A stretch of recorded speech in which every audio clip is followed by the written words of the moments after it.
kind of my motivation for wanting to switch from becoming Bruce Wayne to becoming Batman was, I couldn't save my sister, but if I could be the reason that I save someone else's, it's worth everything in the world.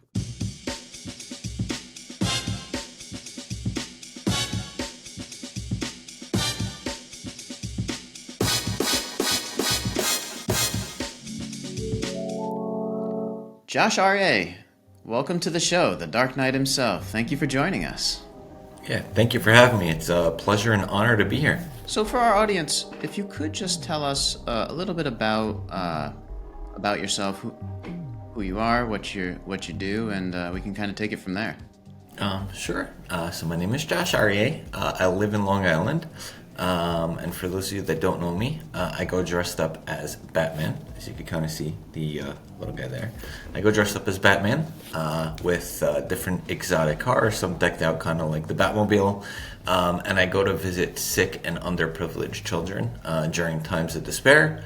We'll get into it, but it started off as a one-time favor, and then seeing the impact that I was able to have, I said, look, I don't know how, but I want to dedicate my life to volunteering. And just continued through there, and still continuing that journey. That's amazing, and it's such a cool way to help and serve your community and help people who are maybe just need a little extra brightening up of their day. Obviously, the Dark Knight is a major icon for so many people, and a symbol of hope and positivity for many.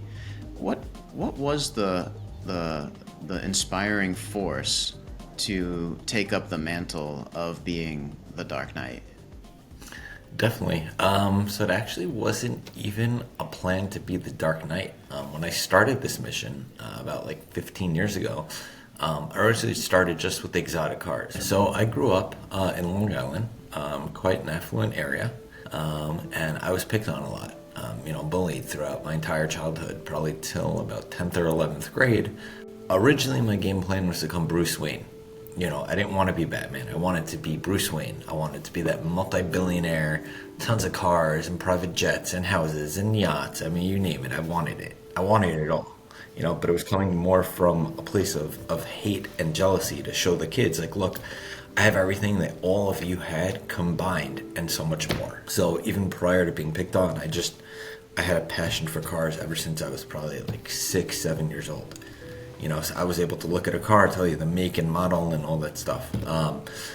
As I got a little older, when I was 16, 17, 18, I started borrowing cars because I said, look, I can't donate a lot of money, but I could donate my time. I'm 17. I just want to be in a Ferrari, in a Lamborghini. I'll pick up your dry cleaning. I'll buy your groceries. I'll do whatever. I just want to be in your car. And started off with that, and then eventually was you know what? Take the car home for a night, for a weekend, for a week. Earn that trust. And I had this idea. I was look, the same way that I grew up having this passion for cars, there had to be children battling cancer and going through tough times who had that same desire. And I started calling up all different charities and organizations saying, hey, my name is Josh Aryeh. I don't own the cars, but I have access to almost any exotic car in the world. If ever you have a child that wants to go in it, let me know. And this was one of those defining moments that changes the rest of your life. And there was an 8-year-old girl, lived in Queens, battling stage 4 cancer, and her dream or wish was to go on a Lamborghini. And I was perfect. I was able to get one from Great Neck, and the family knew I was coming. She had no idea.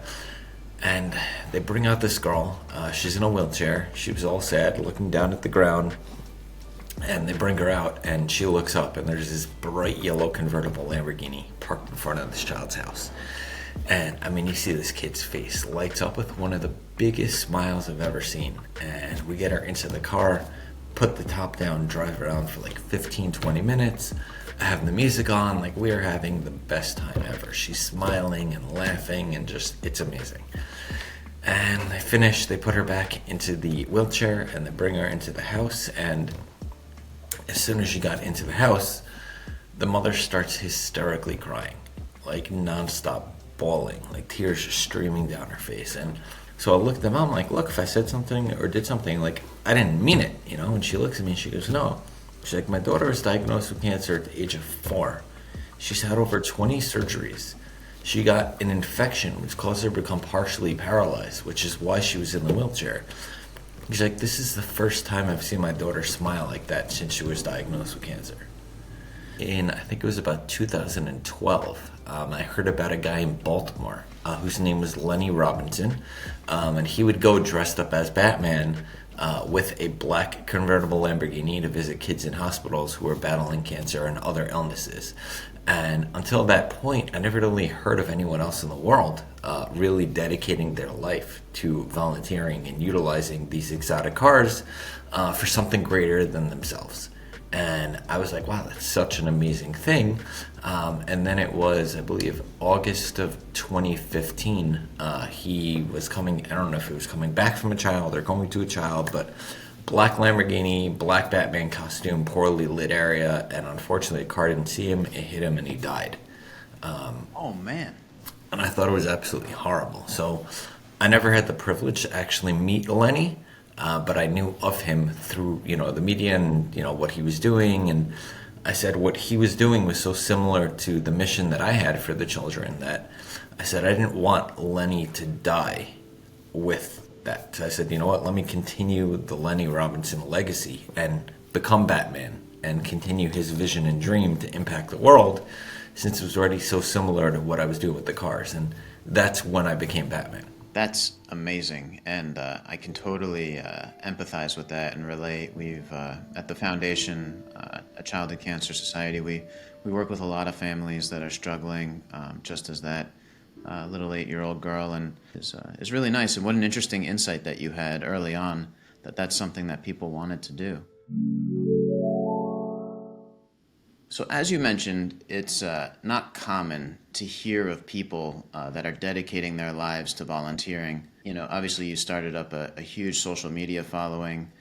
We'll get into that in a minute. But I am wondering a little bit about what you did before all of the cars and putting on the cape, and what kind of got you to this place somewhere between after growing up and being bullied to when all the cars came into play. Kind of want to hear a little bit about that story. Batman is an ordinary person who came from times of darkness and had to overcome a lot of battles in order to become the person that he is. So it was his darkest times that enabled him to be the light for others. And similar to Batman, I've had a lot of my own struggles. Like I said already about the bullying throughout my entire childhood.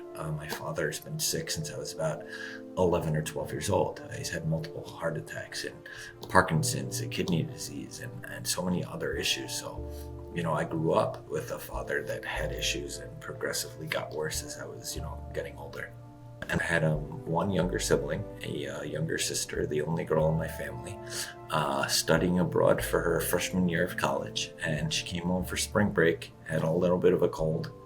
And I remember waking up the day after she came home to the sound of paramedics at my house. I remember coming downstairs and, kind of seeing my younger sister sitting at the kitchen table and just having like a non-rebreather on her face with paramedics all around, and she was having severe difficulty breathing. I remember she was turning and leaving like cyanotic. It means like your lips start turning blue because of the lack of oxygen. And they quickly rushed her to the hospital, and then by that night they induced her into a coma so they could intubate her and hopefully get more oxygen into the lungs. And then about 5-6 days later she ended up passing away.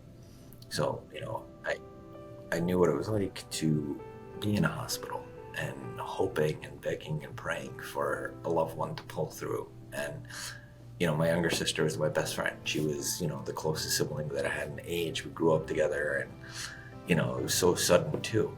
Not that it's ever long enough, whether someone's sick for a week or sick for 15 years, you still want them longer. I would say, if I could be the reason why someone else's daughter, their niece, their loved one does survive, then it's worth all the time and money that we're putting into actually trying to help that family. And that was kind of my motivation for wanting to switch from becoming Bruce Wayne to becoming Batman was, I couldn't save my sister, but if I could be the reason that I save someone else's, it's worth everything in the world. That's incredible, and we're so sorry to hear. What was your sister's name? Aviva. Aviva, where our audience is, I'm sure, can empathize with that and sympathize, and We're very sorry that that happened, but it's incredible how you've taken that uh, overwhelming emotion and channeled it into something so incredibly positive. What are some of the mantras that you tell yourself, and on a daily basis, how do you remind yourself uh, to keep doing what it is that you're doing and sort of to get out of that dark place and focus it? Yeah, so really it was not like an overnight decision, right? Because you go through the period of, let's say, anger and grief and sadness and so many different things. So it's not, like, hey, I snapped my fingers and I said, okay, this is what I'm doing. It was, you have to internalize and deal with what happens and then say, okay, now what? So, I speak openly saying, like, look, I go to the gym minimum 5 times a week, every week for the last year and a half. I've never missed 1 week without going 5 times. Sometimes I go 6, sometimes 7.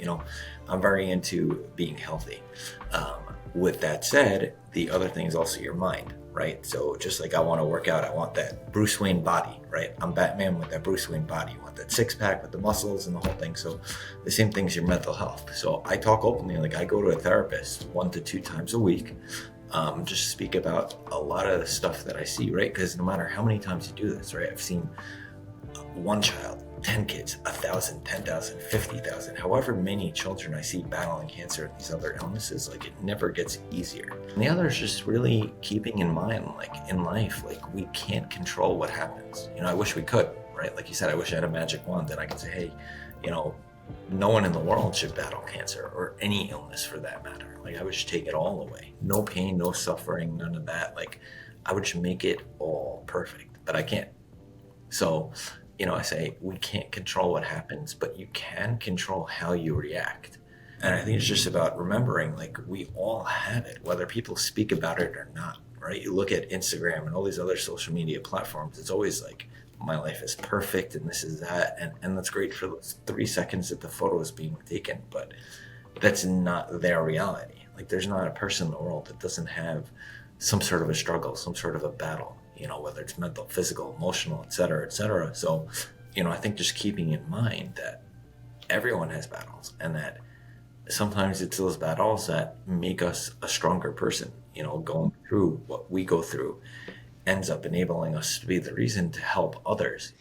What are some, obviously, you have a great social media following, and the Batman channel has been sort of very entertaining to comb through. I've been looking through your Instagram page, and the pictures are fantastic, and you can really see it does look like, yeah, I mean, you are Batman. It's incredible.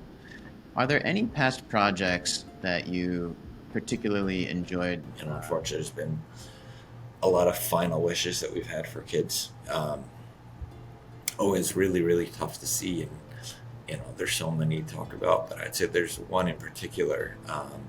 Child was about 8 years old, battling stage 4 cancer. I visited her multiple times in a hospital in Manhattan.